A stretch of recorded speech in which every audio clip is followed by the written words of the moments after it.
Bismillahirrahmanirrahim. Assalamualaikum warahmatullahi wabarakatuh. Kenalkan, kami dari kelompok studi Islam. Saya Alfat Marwalin dan rekan saya Erna Melina. Kami akan membahas tentang bisnis plan kita. Yang pertama dari latar belakang.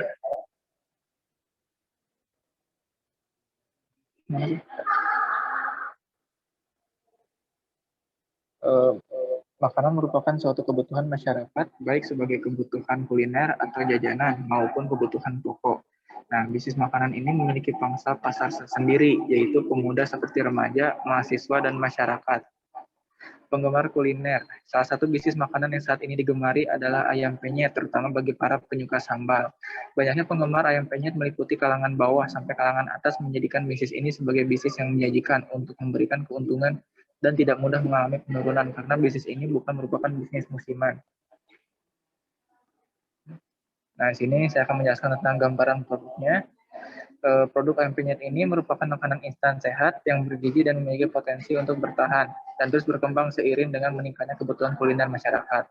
Nah, pembuatan produk ayam penyet ini berasal dari adanya keinginan untuk menyajikan jajanan yang murah, sehat, dan nikmat di kalangan masyarakat.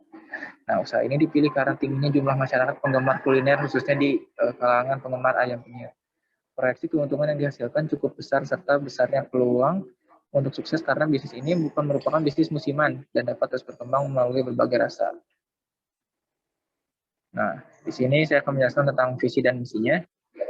Visinya menjadikan usaha ayam penyet dikenal banyak orang menjadi jembatan antara selera dengan keinginan masyarakat akan ayam penyet yang bercita rasa khas dengan harga ekonomis dan mudah dijangkau juga ikut serta dalam memajukan perekonomian masyarakat dengan jiwa kewirausahaan.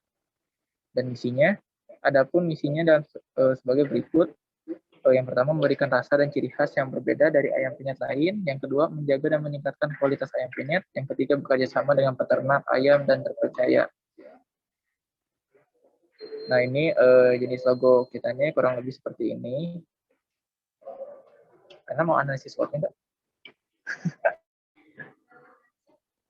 Oke, dilanjut sama saya, Erna Melina. Di sini aku menjelaskan analisis SWOT-nya. Yang pertama ada strength atau kekuatan. Pekerjaannya tidak sulit, sumber daya manusianya memadai, banyak orang yang menyukai ayam penyet, rasa yang pedas, unik, enak, dan menggoda. Halal juga, bahan baku mudah didapat, harga terjangkau sesuai dengan merek. Masyarakat Indonesia menyediakan produk berkualitas, ukuran ayam yang cukup besar dan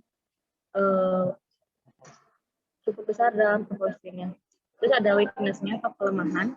Ini tidak mempunyai cukup dana atau modal yang kecil, saingan dalam berbisnis juga cukup banyak, dan sudah banyak penjual lain dan minimnya pengalaman usahanya itu sedikit. Lalu ada opportunity-nya atau peluang, banyak konsumen yang datang untuk membeli mendapatkan laba yang memuaskan mendirikan usaha ini karena banyaknya orang yang menyukai ayam penyet dan tingkat permintaan ayam penyet yang tinggi.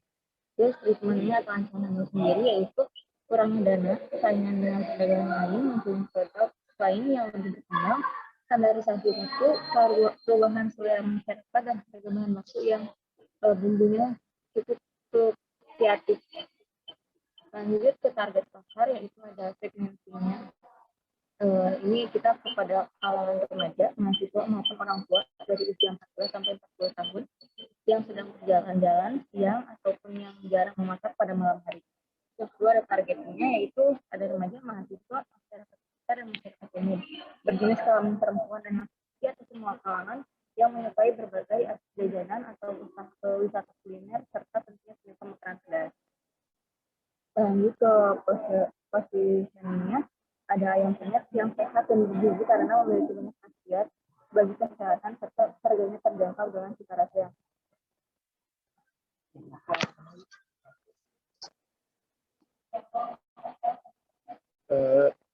lanjut di sini saya akan membahas tentang strategi pemasarannya. Yang pertama, pengembangan produk. Kami akan mengembangkan produk dengan membuat standar mutu produk yang tercatat secara legal dan mendapatkan sertifikat izin BPOM Indonesia. Dan yang kedua, pengembangan wilayah pemasarannya. Untuk pemasaran kami akan mencoba menawarkan produk kepada perusahaan yang berskala nasional maupun ASEAN.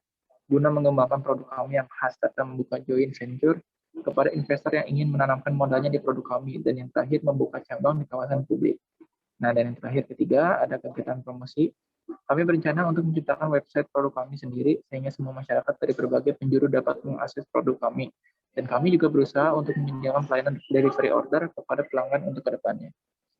Nah, di sini saya akan menjelaskan tentang kebijakan 4P-nya.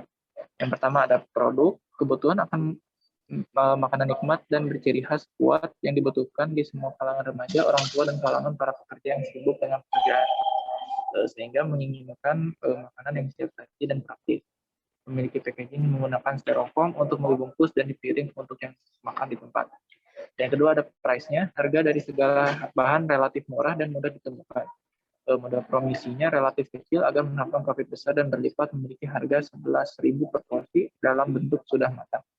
Yang ketiga, place, tempat yang mudah dijangkau kendaraan maupun berjalan kaki, atau yaitu bilang strategis lah. Kenyamanan dari segi tempat makan dan tingkat kebersihan dan keramahan para pelayan menjadi nilai plus untuk penilaian para konsumen. Lokasinya terletak di Jalan Batu Belah, Cisaruni, Singaparna. Dan yang keempat ada promotion. Keramahan dan kenyamanan tempat bisa menjadi komunikasi kita antar konsumen dengan konsumen lainnya, sehingga konsumen pertama bisa mengajak konsumen yang lainnya untuk datang. Nah, promosi melalui media sosial juga baik Instagram, Facebook, Twitter, dan fanpage. Nah, di sini dari bahan operasional ya, alat dan bahannya. Nah, di sini ada alatnya, ada wajan, baskom, pisau, cobek, telenan, mangkuk, sendok, serok, spatula, tabung gas, kompor, regulator, dan selang, terus sarung tangan. Nah, ini alat yang bisa dibilang alat dasarnya. Nah, ini bahan-bahannya ada ayam segar ya, terus jahe juga, ada lengkuas, 1,5 liter air, terus 2 buah serai, terus daun salam nipis, bawang putih, ada kemiri, terus ada 1 sendok garam. Nah, lalu di sini kita ada ciri khas sendiri dari sambalnya juga. Nah, ini bisa dilihat juga dari bahan-bahannya. Nah, di sini sedikit proses pembuatannya saja. Yang pertama ini ayam ini dilumuri dari air jeruk nipis ya, dan 1 sendok garam yang dimakan selama 15 menit, cucilah kembali. Lalu rebuslah air dan masukkan bumbu yang dihaluskan, serai, jahe, dan lainnya. Kemudian masukkan potongan ayamnya ke dalam rebusan dan dimasak sehingga ayam menjadi lunak, angkat, dan tiriskan. Terakhir ayam digoreng hingga matang. Kalau sudah matang lalu angkat, kenyit, dan tekan ayam. Untuk sambalnya siapkan minyak, lalu goreng semua bumbu-bumbu yang ada dalam sambal tadi, bahan-bahannya. Setelah bumbu matang, nah, bumbu bisa digoreng dan campur dengan garam, masako, dan lain-lain. Lalu setelah selesai, lalu hidangkan ayam yang sudah dipenyet dengan campuran sambal terasi. Di sini ada biaya variabel dan biaya tetapnya. Bisa dilihat dari segi semuanya, dari ayam, jahe, lengkuas, serai, daun salam, bumbu-bumbu ya, bawang putih, kunyit, kemiri, garam, jeruk lemon atau nipis, minyak gorengnya, dari banyaknya, harga satuan, dan jumlah. Ini ada tomat, cabai rawit, tulisannya, lanjutannya, cabai merah, bawang merah, masako, gula, stasi, sasa. Nah, dikalkulasikan semuanya, total biaya variabel selama sebulannya itu ya sekitar kurang lebih 5.887.000. Itu dari biaya variabel selama sebulan. Nah, sini saya akan menjelaskan tentang biaya tetapnya juga, sama ada banyaknya. Di sini harga satuannya, ada jumlahnya, dan di sini ada biaya penyusutannya. Yang pertama ada wajan dan baskom,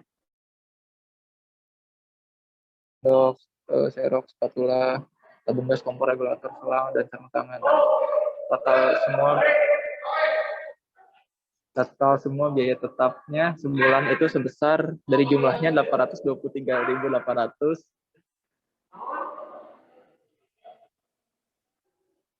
dan biaya penyusatannya itu 28.550. Oke, kesimpulan dari semuanya, presentasi bisnis plan dari kami yaitu pembahasan yang telah dijelaskan di atas dapat diambil kesimpulan bahwa usaha ayam penyet ini dapat membuka peluang usaha yang cukup besar dengan memperkuat konsep dan pemasaran yang akan dilakukan agar usaha ini lebih maju dan lebih besar lagi. Salah satunya bisnis makanan yang saat ini digemari yaitu ayam penyet, terutama bagi yang punya sambal. Banyaknya penggemar ayam penyet meliputi kalangan bawah sampai kalangan atas menjadikan bisnis ini sebagai bisnis yang sangat menjanjikan untuk memberikan keuntungan dan tidak mudah mengalami penurunan, karena bisnis ini bukan merupakan bisnis musiman. Ayam penyet juga memiliki ciri khas dan harga ekonomis yang mudah dijangkau. Saran dari kita, dari kami, dalam melakukan usaha itu dituntut untuk serius dan fokus. Tidak bisa dalam memulai bisnis itu secara setengah-setengah, meskipun usaha tersebut berupa usaha sampingan. Kegagalan berusaha sebenarnya bukan disebabkan oleh orang lain, namun berasal dari diri kita sendiri.